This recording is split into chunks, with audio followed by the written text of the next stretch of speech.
ഇന്നത്തെ സുവിശേഷത്തിൽ കാനാൻകാരിയുടെ വിശ്വാസമാണ് നമ്മൾ വായിച്ചു കേട്ടത്. കാനാൻകാരിയുടെ മകളെ അവൾ കൊണ്ടുവരുന്നൊന്നുമില്ല. പക്ഷേ ഈ സ്ത്രീ വന്നിട്ട് ഈശോട് പറയുകയാണ്, എൻ്റെ മകളിൽ കടാക്ഷിക്കണമെന്ന് പറയുമ്പോൾ ഈശോ പറയുകയാണ്, തിരഞ്ഞെടുക്കപ്പെട്ടവരുടെ അടുത്തേക്ക് മാത്രമാണ് ഞാൻ അയക്കപ്പെട്ടിരിക്കുന്നത്.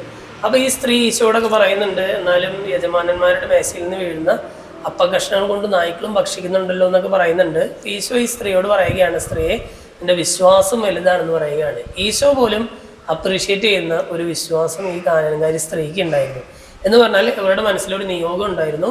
ആ നിയോഗം വാങ്ങിച്ചെടുക്കുന്നത് വരെ ഇവൾ ഈശോയുടെ പിന്നാലെ അവിടെ നിന്ന് വിട്ടുമാറാതെ പിടികൂടിയിരിക്കുകയാണ് അല്ലേ. ഈ ശിഷ്യന്മാർ പറയുന്നുണ്ട്, അതായത് ഇവളൊന്ന് പറഞ്ഞു വിടും, വലിയ ശല്യമല്ലോ എന്നൊക്കെ പറയുന്നുണ്ട് അല്ലേ. എന്ന് പറഞ്ഞാൽ അത്രമാത്രം തീക്ഷ്ണതയോടെ ഇവൾ ഈശോയുടെ പിന്നാലെ നടക്കുകയാണ്. എൻ്റെ മനസ്സിലൊരു നിയോഗമുണ്ട്, ആ നിയോഗം സാധിച്ച് കിട്ടുന്നത് വരെ ഈശോയുടെ പിടി ഞാൻ വിടില്ല എന്ന് പറഞ്ഞിട്ട് ഈശോയുടെ കൂടെ കൂടുകയാണ്. നമ്മളവരെ ഇന്നത്തെ സുവിശേഷ ഭാഗം വായിച്ച് ചെയ്യുമ്പോൾ ഈ വചനം നമ്മിൽ നിന്ന് ആവശ്യപ്പെടുന്ന ഒരു വിശ്വാസം ഇത് തന്നെയാണ്. എൻ്റെ മനസ്സിലുള്ള ഒരു കാര്യം അത് ദൈവഹിത പ്രകാരമാണെങ്കിൽ അത് നടത്തി തരാതെ ഞാൻ ഈശോയെ വിടുകയില്ലെന്നുള്ളൊരു കുഞ്ഞൊരു വാശിയൊക്കെ നമ്മുടെ ജീവിതത്തിൽ വേണമെന്ന് പറയുകയാണ്. ഈ സ്ത്രീക്ക് ഉണ്ടായിരുന്ന വിശ്വാസം ഈശോയെ പോലും അത്ഭുതപ്പെടുത്തുന്നുണ്ട്.